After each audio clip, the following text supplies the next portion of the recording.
বিসমিল্লাহির রহমানির রহিম। আসসালামু আলাইকুম ওয়া রাহমাতুল্লাহি ওয়া বারাকাতুহু। প্রিয় দর্শক, আশা করছি আল্লাহর অশেষ রহমতে সবাই ভালো আছেন। তো আজ আমরা খুবই গুরুত্বপূর্ণ একটি বিষয় নিয়ে আলোচনা করব ইনশাআল্লাহ। ভিডিওটি প্রিয় মুসলিম ভাই ও বোনদের সম্পূর্ণ দেখার অনুরোধ রইল। শবে বরাত কেন ফজিলতপূর্ণ? এ রাতেই কি ভাগ্য লেখা হয়?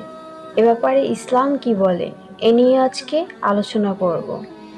আমল পরিপালনের ক্ষেত্রে ইসলামে মধ্যপন্থা অবলম্বনের নির্দেশনা দেওয়া হয়েছে। রাসূল সাল্লাল্লাহু আলাইহি ওয়াসাল্লাম বলেছেন, তোমরা আমলে মধ্যপন্থা অবলম্বন করো, বাড়াবাড়ি করো না। সকাল সন্ধ্যা ইবাদতের জন্য বের হয়ে পড়ো এবং রাতের কিছু অংশেও। তোমরা অবশ্যই পরিমিতি রক্ষা করো, তাহলে গন্তব্যে পৌঁছতে পারবে। মানব জীবনে মধ্যপন্থা অবলম্বনের ফজিলত সম্পর্কে আরও একাধিক হাদিস বর্ণিত হয়েছে। ইসলামে মধ্যপন্থা প্রশংসিত জেনেও আমাদের মধ্যে তা অবলম্বনের ঘাটতি দেখা যায়। শবে বরাতের ক্ষেত্রে বিষয়টি আরও প্রকট। মানে, আমরা এ রাতের আমল ও করণীয় সম্পর্কে দুই ভাগে বিভক্ত। এক শ্রেণী বাড়াবাড়িতে লিপ্ত, আরেক শ্রেণী ছাড়াছাড়িতে। কেউ শবে বরাতকে সর্বশ্রেষ্ঠ রজনী আখ্যা দেন, আবার কেউ এটিকে একটি সাধারণ রাতের চেয়ে বেশি কিছু মনে করেন না। অথচ বিষয়টি এমন নয়, বরং এখানেও যদি আমরা মধ্যপন্থা অবলম্বন করি তাহলে সঠিক সিদ্ধান্তের উপর থাকতে পারি। শবে বরাতে মধ্যপন্থা ও সঠিক সিদ্ধান্ত কী এবং আরও কিছু আনুষঙ্গিক বিষয় আলোচনা করব এখন। শবে বরাত কী? পবিত্র রমজানের আগের মাস শাবানের 14 তারিখ দিনগত রাত শবে বরাত নামে প্রসিদ্ধ। শব্দ দুটি ফার্সি ভাষা থেকে এসেছে। শব মানে রাত, বরাত মানে মুক্তি। বরাত আরবি বারাতের সমশব্দ, যার অর্থ মুক্তি। পবিত্র কোরআনেও বারাআত শব্দটি মুক্তি অর্থে ব্যবহৃত হয়।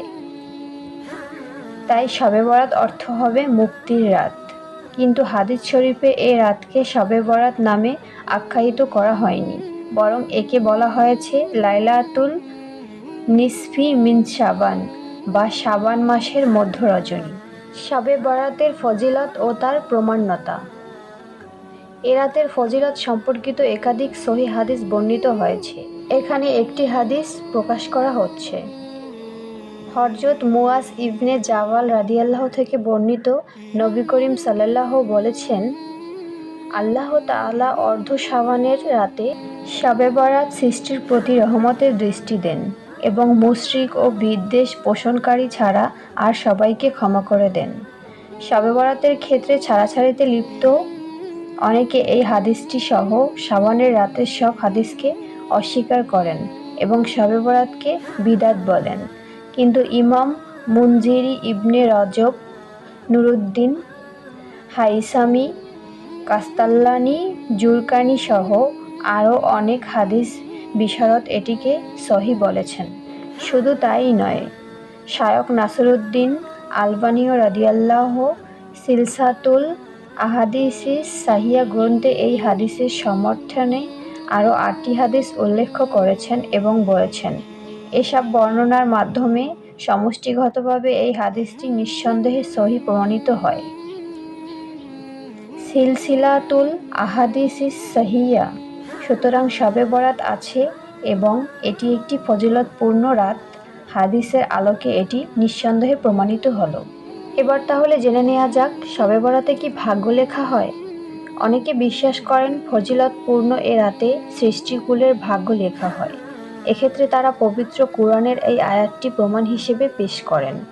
আল্লাহ তাআলা বলেন, হামিম শপথ উজ্জ্বল কিতাবের, নিশ্চয়ই আমি তা নাজিল করেছি এক বরকতময় রাতে। নিশ্চয়ই আমি ছিলাম সতর্ককারী, যাতে সব গুরুত্বপূর্ণ বিষয় নির্ধারিত হয়। এ নির্দেশ আমার তরফ থেকে, নিশ্চয়ই আমি দূত পাঠিয়ে থাকি।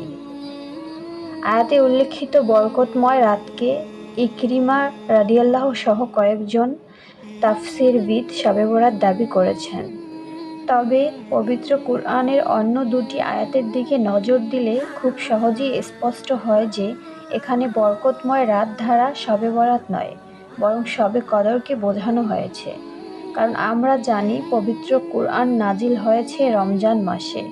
এ প্রসঙ্গে আল্লাহ তাআলা বলেন, রমজান মাস, যে মাসে কুরআন নাজিল হয়েছে মানবের দিশারি রূপে ও হিদায়াতের সুস্পষ্ট নির্দেশন হিসেবে। সূরা বাকারা আয়াত নম্বর 185। অন্য আয়াতে আল্লাহ বলেন, নিশ্চয়ই আমি এটি কুরআন নাজিল করেছি লাইলাতুল কদরে। সূরা আল কদর আয়াত 1। শেষোক্ত দুই আয়াতের প্রথমটিতে স্পষ্ট করা হয়েছে যে পবিত্র কুরআন রমজান মাসে নাজিল হয়েছে, আর দ্বিতীয় আয়াতে বলা হয়েছে কুরআন অবতীর্ণ হয়েছে লাইলাতুল কদরে। প্রথম আয়াত যে মাসটির রমজান কথা উল্লেখ করেছে, ওই মাসেরই একটি রাত হলো লাইলাতুল কদর তথা শবে কদর। এই দুই আয়াত স্পষ্ট করছে যে সূরা দুখানে উল্লিখিত বরকতময় রাত ধারাও শবে কদরকে নির্দিষ্ট করা হয়েছে, কেননা কুরআন নাজিল হয়েছে রমজান মাসে শবে কদরে। এখানে বরকতময় রাত ধারাও সেটি বলা হয়েছে। তাই একথা নিশ্চিতভাবে বলা যায় যে সৃষ্টির ভাগ্য লেখা হয় শবে কদরে, শবে বরাতে নয়। তো প্রিয় মুসলিম ভাই ও বোনেরা, আশা করছি সকলেই বুঝতে পেরেছেন। আল্লাহ তাআলা সকলকে সঠিক বুঝদান করুন, আমিন। তো আজকের মতো এখানেই বিদায় নিব। ভিডিওটি ভালো লেগে থাকলে অবশ্যই একটি লাইক করবেন এবং চ্যানেলটিকে সাবস্ক্রাইব করে পাশে থাকা বেল আইকনে ক্লিক করে রাখবেন এ ধরনের আরও ইসলামিক নির্দেশনার ভিডিও পেতে চাইলে। আজকের মতো এখানেই বিদায় নিচ্ছি। আল্লাহ হাফেজ।